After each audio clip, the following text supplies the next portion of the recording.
Attention, la dissertation n'est pas un sondage d'opinion, c'est une analyse logique. Cette typologie des réponses possibles est juste, mais elle n'est pas suffisante. Pour rentrer dans la réflexion philosophique proprement dite, il faut définir le concept de science, définir celui de croyance religieuse, et confronter ces définitions pour voir si quelque chose les rend logiquement contradictoires ou non. En revanche, si l'on part de définitions explicites, on sait sur quoi s'appuient les réponses. Il faut partir de définitions simples pour commencer à élaborer une réponse possible qui va constituer l'objet de la première partie de la dissertation. La science, c'est l'ensemble de connaissances rationnelles sur le monde. Définir science suppose donc aussi de définir rationnel, qui a un caractère démonstratif, qui s'appuie sur des fondements vrais et qui en tire des conséquences non contradictoires. Le fondement vrai nous renvoie à deux possibilités, soit ce qui relève de l'évidence logique, 1 plus 1 égale 2 par exemple, c'est le modèle des mathématiques, soit ce qui relève du fait empirique, par exemple la planète Vénus a des satellites que l'on peut observer avec un télescope, c'est le modèle de la physique comme science empirique. De l'autre côté, croyance. Adhésion subjective à une proposition et religion, doctrine reposant sur une révélation divine transmise aux hommes par un prophète, puis par une tradition transmise de génération en génération. Si on confronte ces deux ensembles de définitions, on voit bien qu'il y a entre eux des éléments contradictoires.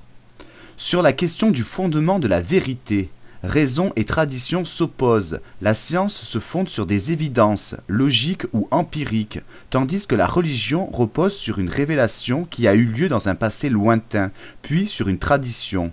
Dans le premier cas, chacun peut refaire la démonstration, le raisonnement, les expériences qui mènent à une affirmation scientifique. Dans le second cas, en revanche, il faut croire à l'enseignement traditionnel sans avoir les moyens de le revérifier soi-même. Sur la question des contenus de connaissances, une religion est une doctrine, c'est-à-dire qu'elle est un enseignement sur le monde, et notamment sur l'origine du monde. La science aussi est un enseignement, il y a donc une concurrence entre science et religion. Or, les deux enseignements ne sont pas nécessairement compatibles. Par exemple, les découvertes de la paléontologie qui mettent au jour les fossiles d'espèces disparues et mènent à l'idée d'évolution des espèces ne paraît pas compatible avec une lecture littérale du récit de la Genèse dans l'Ancien Testament. On a donc à partir de ces définitions une armature pour bâtir une argumentation cohérente, ici pour montrer en quoi science et croyances religieuses ont des éléments d'incompatibilité. Mais ce n'est qu'un aspect de la question, ce n'est encore que la première partie. C'est parce que ces premières définitions ne sont qu'hypothétiques, partielles et provisoires que l'on peut et doit les questionner et donc passer à une deuxième partie. L'erreur trop souvent faite est de croire qu'il suffit de recopier les définitions du dictionnaire dans l'introduction ou dans la première partie pour passer ensuite à autre chose et essayer de répondre au sujet sans plus du tout utiliser ces définitions.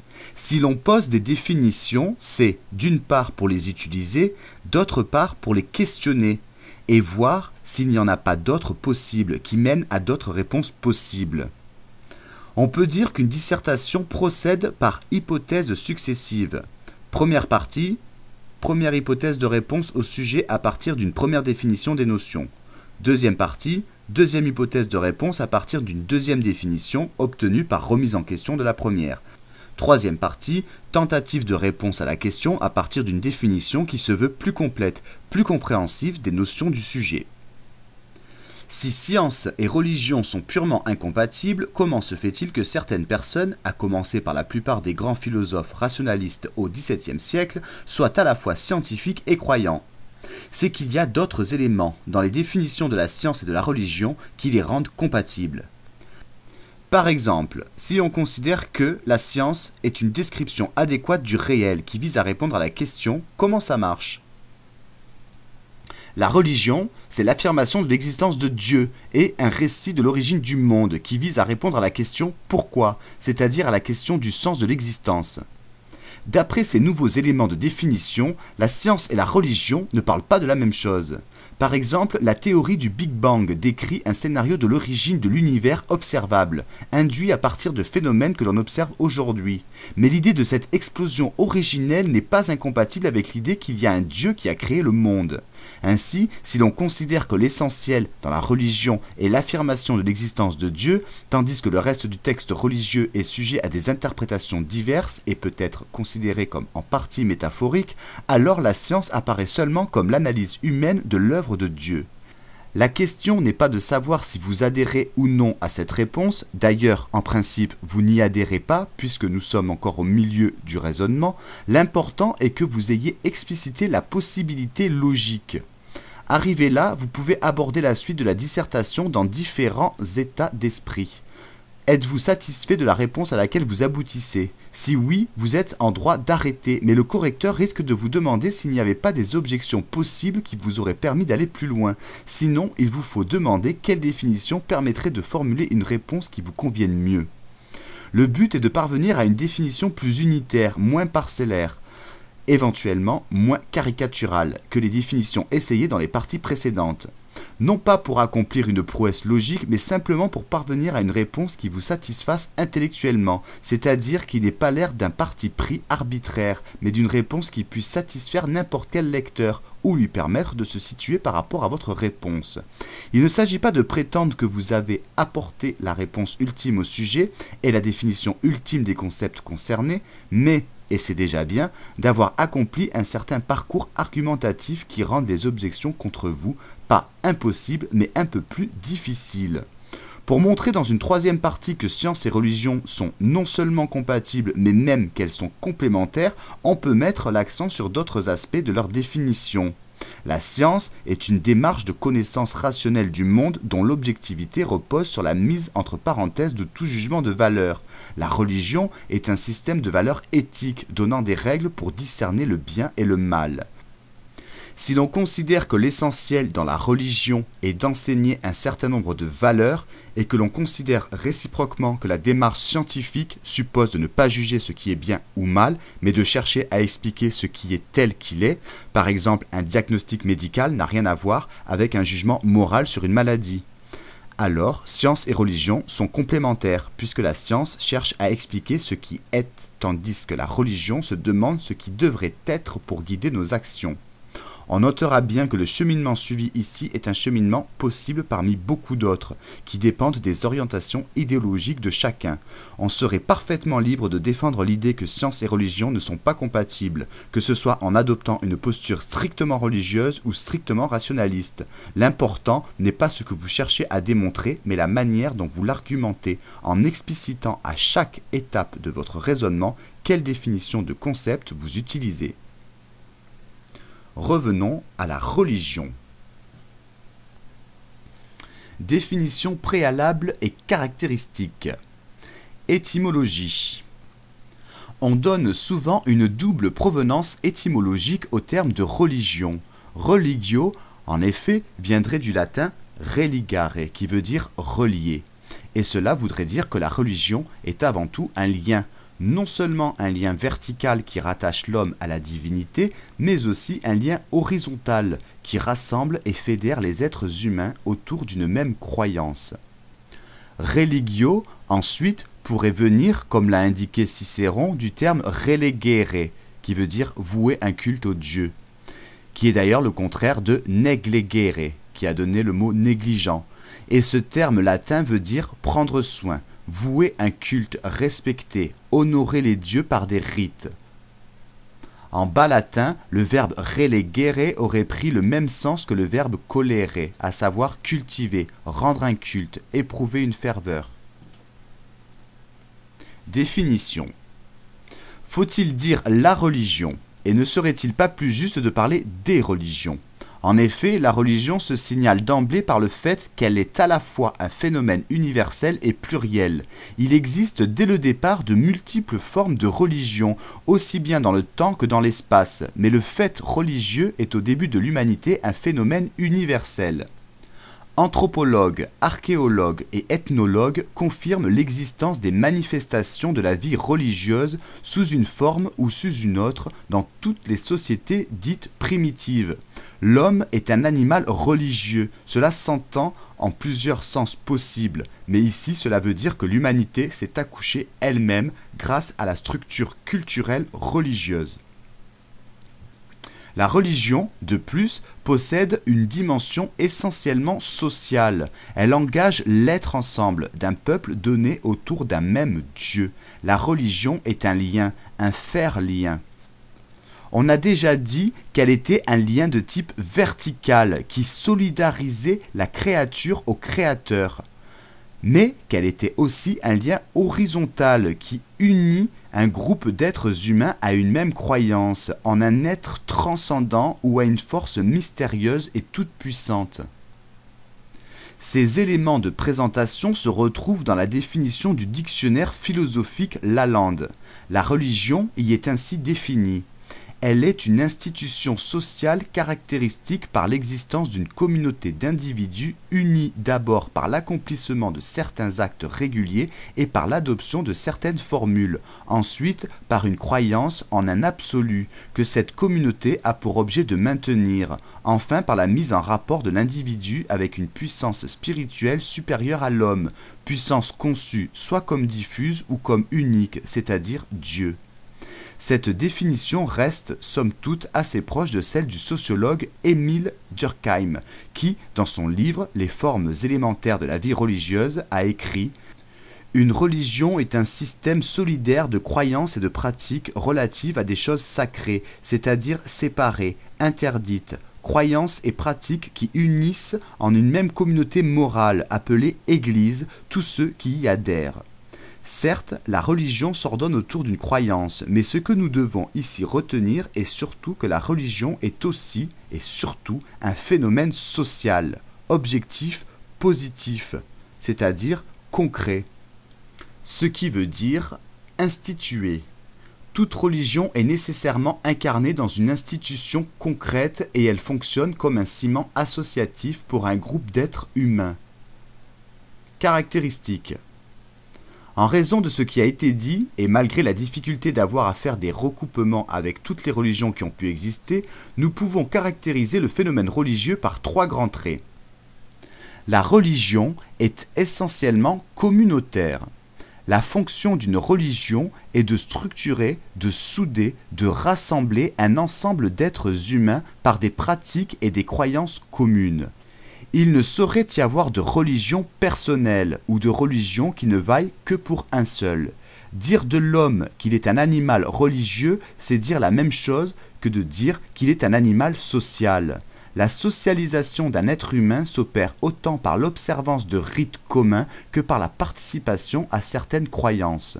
Sur ce point également, c'est Émile Durkheim qui a pu écrire dans son cours sur les origines de la vie religieuse: les croyances religieuses sont communes aux membres d'une communauté qui font profession d'y adhérer, pour une société dont les membres sont liés les uns aux autres parce qu'ils se représentent de la même manière les choses sacrées dans leur rapport avec les choses profanes. C'est ce que nous appelons une église, et il n'y a pas de religion sans église. Autrement dit, il n'y a pas de religion sans une institution. Première caractéristique, une religion intègre un individu dans une communauté. Elle ordonne le je au nous. Elle inaugure et perpétue le lien social. Toute religion suppose une séparation entre le monde du sacré et le monde du profane. La fonction de la religion est également d'expliquer la présence de l'homme dans l'univers. Or, toute religion implique un monde bipartite. Il n'y a pas un seul monde, mais il y a deux mondes dans le monde. Et l'opposition entre le monde des dieux et le monde des humains est un élément structurel et constitutif de la religion, ou si l'on veut, une de ses formes élémentaires. Le sacré ne se manifeste en tant que tel que sur fond de profane et inversement un monde où cette différenciation serait abolie, c'est-à-dire dans lequel tous les lieux, les moments et les êtres s'équivaudraient, serait fondamentalement un monde à religieux. Le profane est le domaine de l'ordinaire, du familier laïque, de ce qui se tient en dehors de l'espace-temps du sacré. Profane vient d'ailleurs du latin profanum, qui veut dire devant le temple, à l'extérieur du temple.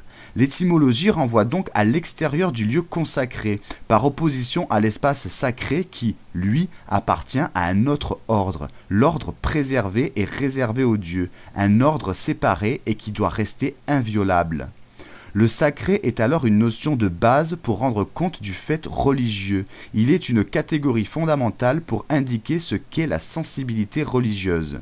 D'une manière générale, le sacré peut se définir comme la présence surnaturelle d'une force supérieure, mystérieuse et inquiétante, dans certains êtres, certains objets, certains espaces ou certains moments. Le sacré suppose que l'être humain se sente dépassé par des forces transcendantes, supérieures, dont la présence est telle qu'elles vont lui inspirer des sentiments d'adoration, mais aussi d'effroi. Et en ce sens, il importe de préciser que le sentiment du sacré est foncièrement ambivalent.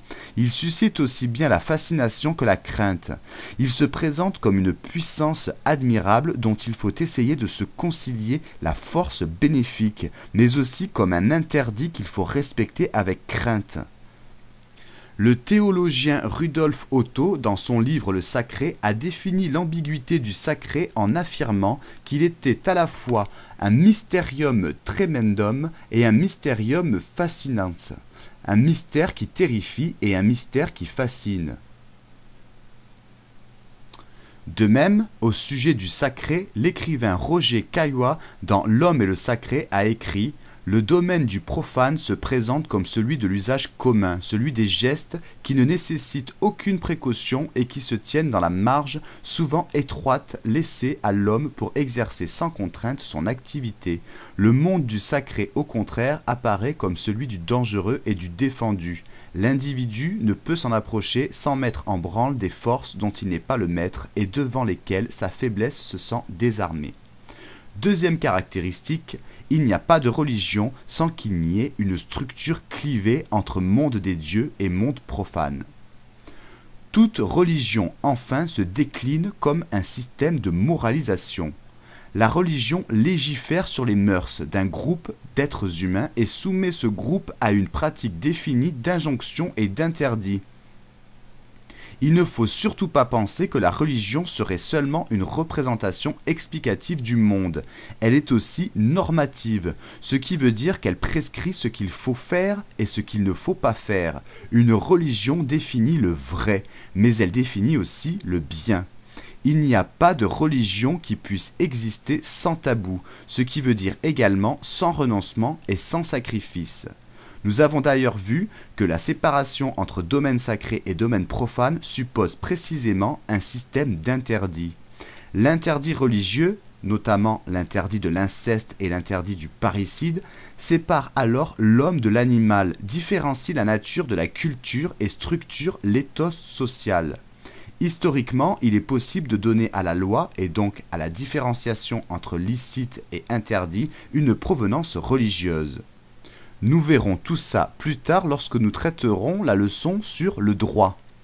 Dernière caractéristique, toute religion est constituée de prescriptions morales et d'interdits. Religion et philosophie. À travers l'étude et l'analyse des positions de plusieurs philosophes, nous essayerons de voir en quoi la philosophie a nourri une attitude non pas univoque, mais plutôt ambivalente par rapport au phénomène religieux. La philosophie tout contre la religion. La religion dans les limites de la simple raison, Emmanuel Kant. La rationalité scientifique a-t-elle complètement dépassé et détruit l'attitude religieuse? Ne devons-nous rien conserver de la religion? N'est-elle qu'une enfance de l'humanité devenue de nos jours vaine et obsolète? Et y a-t-il compatibilité entre religion et raison? La critique philosophique et rationnelle ne doit-elle rien garder de la religion? C'est avec le grand texte de Kant paru en 1781, en effet, la critique de la raison pure, que la métaphysique a été définitivement séparée de la physique, c'est-à-dire de la science.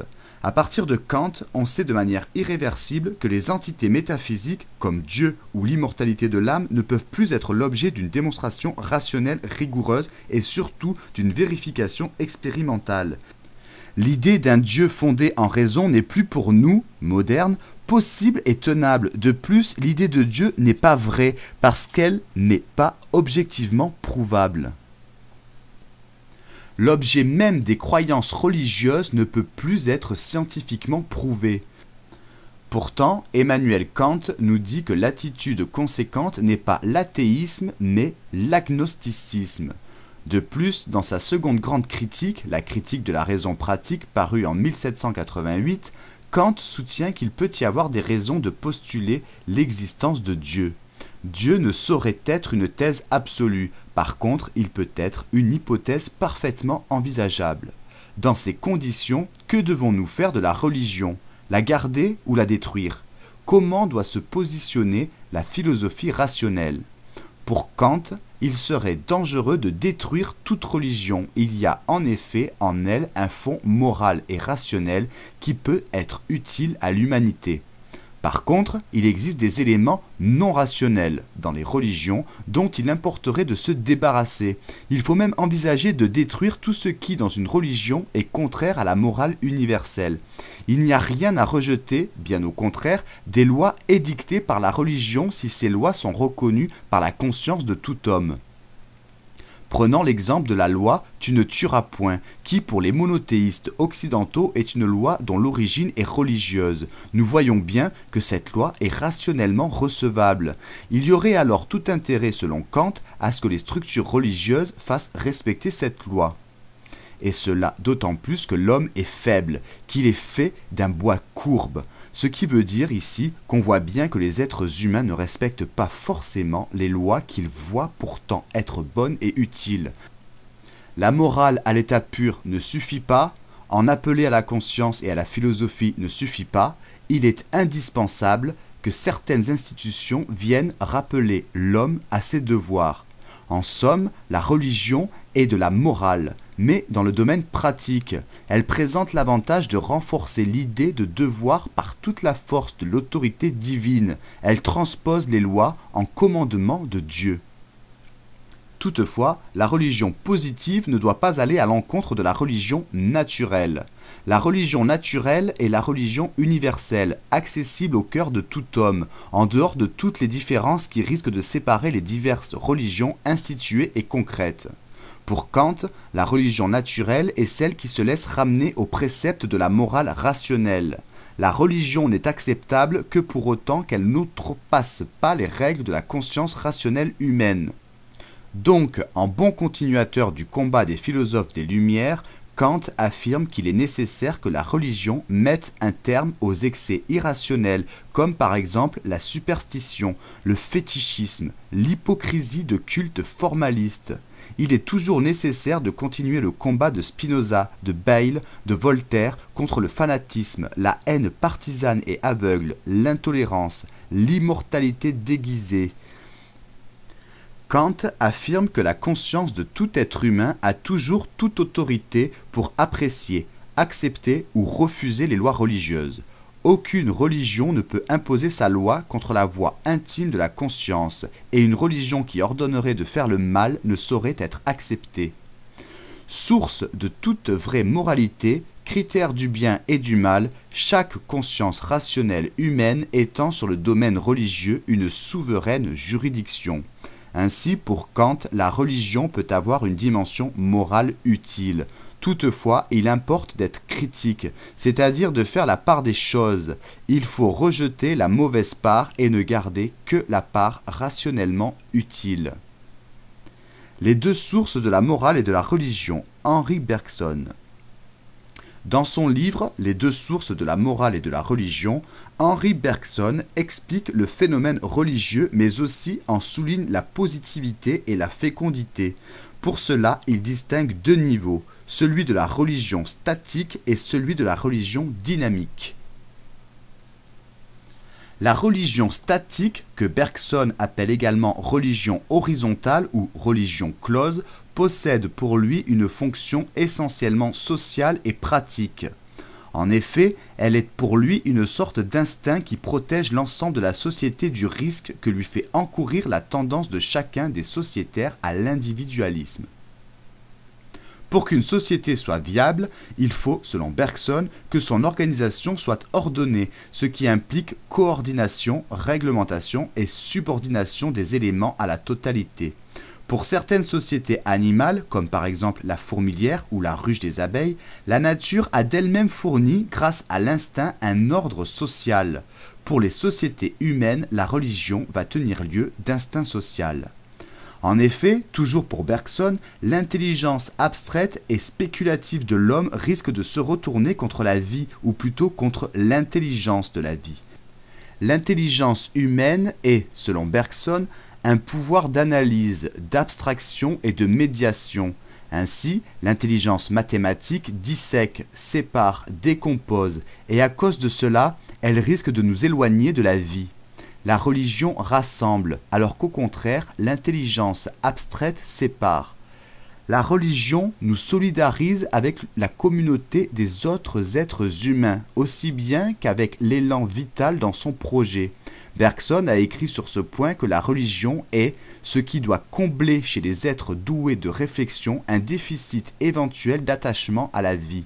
En ce sens, on peut dire la religion est utile et vitale. Elle est une sorte de protection naturelle parce qu'elle évite à l'homme de trop analyser, de trop se questionner, de trop réfléchir et d'être angoissé, dans la mesure où elle propose et parfois même impose une vision globale du monde ainsi qu'une morale. Elle donne des repères et aide à supporter la vie. La religion continue à sa manière le génie de la nature qui protège et conserve la nature humaine. Bergson écrit « Elle est une réaction défensive de la nature contre ce qu'il pourrait y avoir de déprimant pour l'individu et de dissolvant pour la société dans l'exercice de l'intelligence. Ainsi, la religion est-elle utile? Elle apporte à l'homme cohérence, stabilité et adaptation à la vie. » Et cela pour au moins 3 grandes raisons selon Bergson. La religion est une réaction défensive contre la tendance à la dissolution. Elle est une assurance contre la désorganisation. La religion vise par la mise en place d'institutions strictes et d'interdits la conservation du tout social. Chaque individu doit en effet se plier aux règles de la communauté religieuse et au bout du compte, cela protège aussi bien la communauté elle-même que l'individu.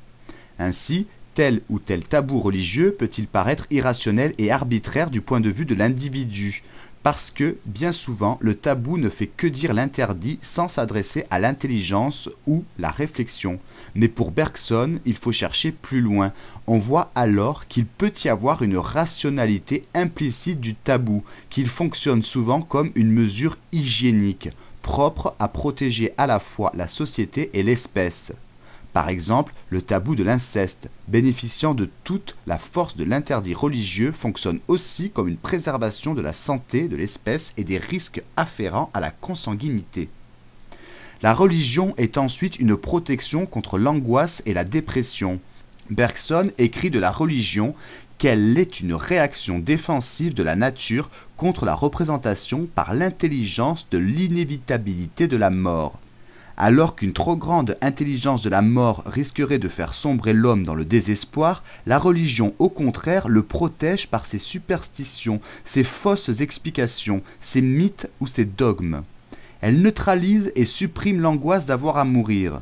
La fonction fabulatrice correspond à cet instinct social humain qui est nécessaire pour se protéger. Croire à l'immortalité de l'âme, c'est alors lutter tout naturellement contre le découragement qu'implique l'idée de la mort. Les croyances religieuses ont au moins l'intérêt de consoler l'homme de sa cruelle finitude. La religion est enfin une assurance contre l'imprévisibilité. En effet, l'application de l'intelligence à la vie peut amener le sentiment du risque. Si l'animal est sûr de lui et si l'instinct finalise son action, l'homme au contraire sait qu'il peut y avoir dans le futur de l'imprévu. La présence du hasard, comme la pensée de l'avenir, font surgir chez l'homme un sentiment d'angoisse. L'inconnu fait perdre la confiance en soi. Or, par rapport à ce phénomène, il est possible de vérifier que la religion, au contraire, réconforte, qu'elle propose une vision ordonnée du monde, qu'elle apporte avec elle espérance et sérénité. Bergson a pu écrire « Croyance signifie donc essentiellement confiance ». La seconde grande dimension de la religion est celle que Bergson appelle la dimension verticale ou encore dynamique ouverte. C'est alors la dimension de l'élan vital et créateur. La religion apporte à l'humanité les œuvres de l'esprit. Déjà, avant Bergson, le philosophe Hegel avait lui aussi défini la religion comme un moment de l'esprit du monde. Pour Hegel, l'art, la religion et la philosophie ont le même contenu et le même but. Comment en effet ne pas voir que l'art sacré témoigne de la spiritualisation de la matière? Comment ne pas voir que la religion a révélé à l'homme son caractère purement spirituel? Pour Bergson, la religion dynamique est un mouvement créateur et civilisateur qui dépasse et relance plus loin le simple niveau de la religion statique. Ce sont alors les mystiques, les prophètes, les saints, les fous de Dieu, tous ceux qui ont eu la révélation et qui, épousant l'élan vital, lancent plus haut le génie de la religion. Ces grands hommes apportent alors leurs œuvres au reste de l'humanité.